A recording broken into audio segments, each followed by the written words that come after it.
Now that our little one has arrived, let's celebrate with a baby shower. Since it's your first grandchild, we're hoping for some extra love in the form of generous gifts. With a smug smile, I presented an envelope containing a sum of money, only to be met with a sharp rebuke. Only $300? Spare me the insult. That won't even cover a week's worth of diapers. Her words hit me like a sudden gust of wind, leaving me stunned and trembling. I'm Olivia, a 57-year-old office worker. My husband, John, manages an auto repair shop alongside our son-in-law, Mason, who's married to our eldest daughter, Ava. They specialize in luxury cars, and business seems to be flourishing. With the luxury car dealerships clamoring for their services and the hefty repair and inspection fees rolling in, Mason frequently quips, "You've got the business acumen down pat. I could learn a thing or two from you and step up my game." Mason and Ava tied the knot half a decade ago. Originally an ordinary office worker, Mason harbored a deep passion for automobiles. He pursued his mechanic certification and apprenticed under John. Although we don't share a roof with our daughter and son-in-law, our paths cross almost daily now that Ava has taken on a role as a secretary at her husband's garage. Our residence and their workshop may be separate, but their proximity ensures frequent visits. Sometimes I drop by and the four of us enjoy each other's company. Mason's affable nature and approachability make him feel like a natural part of our family. It's as if he's been our son all along. We do have a biological son, but ever since he ventured out for his career, our encounters have become scarce. William trails Ava by 2 years in age and never quite warmed to his father's profession. Upon graduating from college, he opted for a conventional corporate job. In his elementary years, he'd often proclaim, "I'll run Dad's shop when I grow up." Yet, as he matured, his aspirations took a turn. Running a repair shop won't cut it in today's world. I'm not keen on being coated in grease either. John never harbored explicit hopes for William to inherit the business. However, when William unequivocally dismissed the idea, a tinge of sadness crossed John's face. John had assembled a team of employees and found himself contemplating the road ahead. With Mason's arrival, he found himself envisioning a clearer future. If there were no heirs to the business, he resolved to give his employees a heads up, allowing them time to secure alternative employment. However, with Mason's involvement, he saw the prospect of leaving the enterprise in capable hands. Ava was caught off guard by the prospect of Mason succeeding her father, yet she couldn't help but feel a mix of surprise and relief as she inquired, "I always knew Mason had a passion for cars, but I never anticipated him stepping into my dad's shoes and taking over." But since William had no plans to carry on, it shouldn't pose any issue, right? My husband's business is thriving, and it seems like Ava is constantly probing me about whether William will eventually seek ownership of the shop. Ava's concerns aren't unfounded. There's something raw about William's wife, Emma. They tied the knot just 2 years back, and ever since they first visited our home to introduce Emma, she left quite an imprint. Upon their arrival, Emma's first words were, "This place has a very blue-collar vibe, doesn't it? Is this typical of self-employed folks' homes?" My husband and I were so stunned that we couldn't find any words to reply. Ava, who was also present, appeared to be seething with anger and swiftly fired back, "Who do you think you are? What kind of remarks are those to your future in-laws?" Yet Emma stood firm, asserting, "I'm just speaking my mind. Please refrain from picking on me even before we're officially married." I attempted to diffuse the escalating tension between the two women and tried to proceed with the introductions for the impending marriage. However, William interjected, saying, "Just because we're getting married doesn't mean we'll be living here or relying on you." It became evident that William wasn't pleased with Mason's involvement in his father's business and his close relationship with us. Since Ava and Mason tied the knot, William seemed intent on putting even more distance between himself and our family. Mason chose not to join us that day out of consideration. However, William couldn't resist making a snide comment, remarking, "Looks like Ava's husband decided to skip out today, huh? Probably didn't want to embarrass us all with his usual greasy appearance. I'm just glad he's not here." Despite his earlier claims that he had no interest in taking over my husband's shop, it was apparent that William might harbor some resentment towards Mason, who wasn't a blood relative, potentially becoming the successor. His words ignited a surge of anger within me, and I couldn't help but fire back. "Are you feeling jealous of Mason now? You were the one who adamantly declared you had no intention of taking on your father's business." My typically mild-mannered husband intervened, trying to diffuse the tension. Let's not allow anger to consume us, everyone. Since William's fiancée has taken the initiative to introduce herself, let's strive to get along.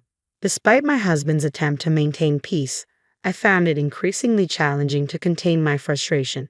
Yet before I could say anything more, Emma interjected, I don't particularly care. I never had any intention of getting along with you anyway. She addressed us with an air of condescension, speaking down to us as if we were beneath her. Despite beginning to calm down at my husband's soothing words, both Ava and I found ourselves growing irate once more. We exchanged stern glances with Emma, but she seemed to derive amusement from our agitation. You common folk are so easily riled up. Coming from a family of privilege, I can't say I've ever experienced anger, she chirped, proudly flaunting her upper-class background. According to William's previous accounts, Emma's father held a prestigious position as the director of a large corporation. It was apparent why she viewed us as commoners. The prospect of such a woman becoming our daughter-in-law weighed heavily on both Ava and me. Even my husband seemed to recognize the untenable situation. He proposed to William and the others, perhaps it's best we conclude our meeting for today. After all, this was intended to be a simple meet and greet.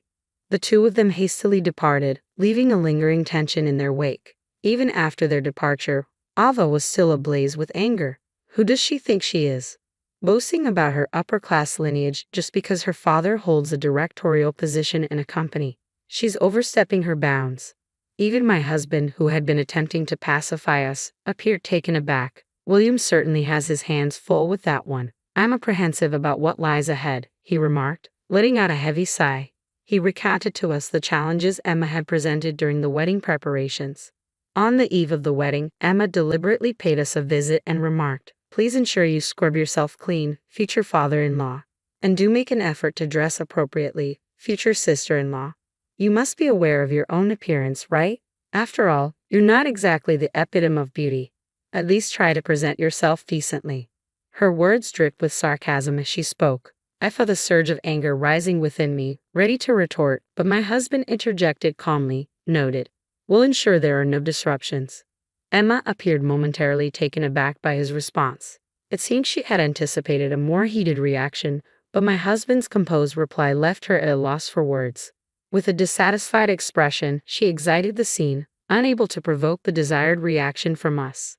The following day, at the wedding ceremony, Emma stepped forward in front of our family and delivered her usual barbed remarks. It's embarrassing for everyone to associate with your relatives, so kindly keep them in check. And as for this pervasive oily smell in the vicinity, it's all thanks to you, she sneered, unable to resist her habitual snidiness. Upon meeting Emma for the first time, Mason wore a fascinated expression and remarked, I'd heard some rumors, but she's even more intense than I imagined. Normally sporting long, unkempt hair and a beard, Mason had tidied up his appearance for the occasion, dressed sharply in a suit, leaving Emma with no grounds for complaint. Though, he added with a hint of mischief, I kind of wish he'd shown up in his usual work attire, long hair, and all, just to see Emma's reaction. Following the wedding, we received no word from William at all. Concerned, I voiced my worries. I wonder how William is holding up. My husband, sounding resigned, replied, no news is probably good news. I was worried too, but reaching out might only rile up his wife. Let's wait for them to reach out to us. During their previous visit for the marriage introduction, it had been made abundantly clear that they wanted minimal interaction with us, making it difficult for us to initiate contact. 2 years passed without a single word from William. Emma's behavior at the wedding continued to be a topic of conversation among us. Whenever my husband, Ava, Mason, and I gathered for a meal, the subject inevitably arose. I don't think Emma even knew who I was. No one bothered to introduce me to her. She probably saw me as some rough relative, Mason remarked, eliciting laughter from us. It would have been quite a sight if you had shown up in your typical work attire, messy hair and all. She might have thrown you out, I added, chuckling along with everyone else. The tension at the wedding had been so palpable that Mason never had the chance to introduce himself to Emma. Nevertheless, Mason had seamlessly integrated into our family by now, becoming like a cherished son to us, even in William's absence. Then, out of the blue, one day, heavy snowfall blanketed the area, causing chaos on the roads as cars became stranded everywhere. At my husband's workshop, a surge of requests flooded in from customers needing their cars towed, keeping everyone bustling with tasks. The team split up duties to handle the influx efficiently. My husband and Mason embarked on a job for a foreign car dealer, a routine task for them. However, upon their return, both wore expressions of despondency. Concerned, Ava probed Mason about their mood, but he brushed it off with a casual, "It's nothing." Taking his word for it, I didn't dwell on their demeanor. A few days later, William and Emma unexpectedly appeared at our doorstep, Emma cradling a baby in her arms. At the sight of the sleeping infant, a smile spread across my face involuntarily. Ava, who happened to be visiting, shared in the moment, exclaiming, "Emma, you've had a baby." She reached out to touch the child, only to draw back abruptly, recoiling from Emma's hand with a sharp cry, "Don't touch her with your greasy hands. The smell of oil will rub off." The sight of the baby momentarily swept away my concerns, but it quickly became apparent that Emma remained unchanged, even in her new role as a mother. As tensions thickened, Emma, true to form, remarked, "Now that our little one has arrived, let's celebrate with a baby shower. Since it's your first grandchild, please be generous with the gift money." Her words laced with the usual sarcasm. I hastily gathered $300 into an envelope and passed it to Emma. If I had foreseen the occasion, I would have prepared more thoughtfully. However, her sudden visit left me unprepared, with no time to gather more funds or inquire about her preferences. Snatching the envelope from my hand, Emma swiftly inspected its contents, her voice rising in indignation. "Are you kidding me? Only $300? That won't even cover the cost of diapers." With an uncharacteristic burst of volume, my usually composed husband abruptly reclaimed the envelope from Emma's grasp, his voice thundering, "You will not disrespect us like this.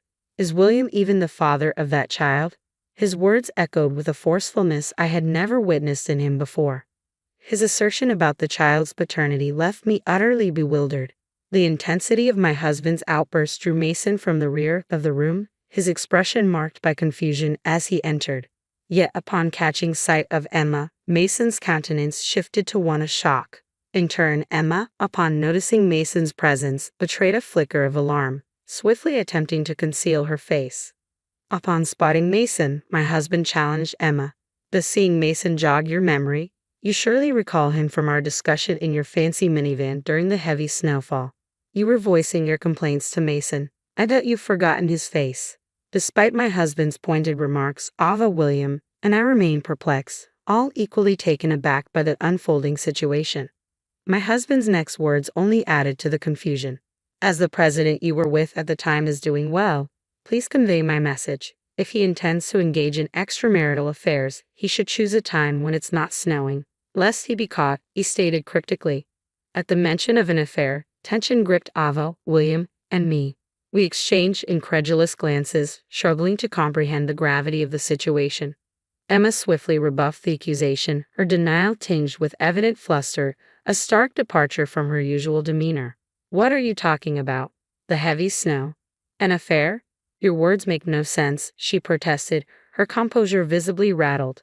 At my husband's cue, Mason retrieved his phone and began navigating through it. Meanwhile, my husband proceeded to fill us in. During the heavy snowfall, Emma and some other individual found themselves stranded in a luxury minivan. Mason and I went to their aid. At first, I didn't recognize Emma, but I found it peculiar that there was a baby present in the vehicle. I was heavily masked, sporting sunglasses and a helmet, so she likely didn't recognize me. However, Mason, with his distinctive long hair and beard, would have been memorable even with a mask on. As my husband concluded his explanation, Mason chimed in, "We have everything captured on our car's dashcam. She can't deny it." He extended his phone towards Emma, who gasped upon glimpsing the screen, quickly averting her gaze. Ava, William, and I peered at the screen in astonishment. Sure enough, the footage showed Emma and an unfamiliar man berating Mason. "We have a baby on board, and we're already moving. Hurry up." Emma's voice boomed from the screen as my husband and Mason worked to secure chains onto the opulent minivan. The two figures were caught whispering to each other amidst the commotion. My husband's expression darkened as he spoke. "The dashcam may not capture sound, but I heard every word. William is foolish to believe that child is his. You two said, Well, Emma, you're the fool for discussing your affair right in front of your father-in-law without even realizing it. In the midst of his revelation, William erupted, Eva, what are you saying? Is this true? Emma attempted to brush off the accusation with a forced laugh, insisting, of course it's a lie, though her pallid complexion betrayed her true feelings. Adding weight to the accusations, Mason interjected. Didn't you mention divorcing William at the opportune moment? I heard you say it. You even mentioned ensuring child support. You seemed quite pleased about it. With each word, Mason unveiled more of the truth. Emma's agitation mounted, her hands trembling as she cradled her crying baby. Seizing upon the infant's distress, Emma pointedly blamed us. Look what you've done. The baby's upset because of your cruelty. I've had enough. I'm leaving today, she declared, storming out and leaving the flustered William behind. His face flushed with anger, William simmered in her wake, gradually regaining his composure once Emma had departed. Dad, what you said earlier, is it true? William sought confirmation from his father once more. His father silently nodded, prompting Mason to elaborate. Emma's lover happens to be the president of a company that does business with our shop. Word has it from some dealers that Emma accompanied him when he came to purchase a car. Apparently, he opted for a minivan because they were expecting a child, he divulged, providing intricate details. Overwhelmed, William lowered his head into his hands, sinking to a crouched position. Later, a DNA test confirmed what had been suspected. The child was not William's. Promptly, William initiated divorce proceedings. Meanwhile, Emma, defiant in her demeanor, scorned the idea of marrying a commoner like William, exclaiming, "That was my mistake." However, the DNA results unveiled another twist. The child's true father was not the president, but another man, further complicating matters. It appeared Emma had been involved with yet another individual, one who was already married. In the ensuing divorce proceedings, William sought compensation from Emma as well as from her two lovers. Despite Emma's family flaunting their supposed high-class status, it was revealed that they were not as affluent as they claimed, resorting to borrowing money to settle the compensation in the divorce proceedings. Emma's affair with the president stemmed from her desire for a luxurious lifestyle. However, her hopes for a remarriage with him were dashed. Instead of tying the knot, she found herself facing a claim for compensation for breach of engagement on his part. Following his split from Emma, it appeared that William had developed a deep-seated distrust towards women. I'm never getting married again, William declared, opting to live independently. For my husband and me, the dream of our first grandchild dissolved. Yet our spirits were swiftly lifted upon learning of Ava's pregnancy. As a couple, we burned with joy. In a playful jab at my husband, Mason quipped, "Don't worry, the baby's definitely mine." With the arrival of the baby, we'll be moving in with Ava and Mason. It looks like we're in for an exciting chapter ahead, I remarked, anticipating the lively life awaiting us.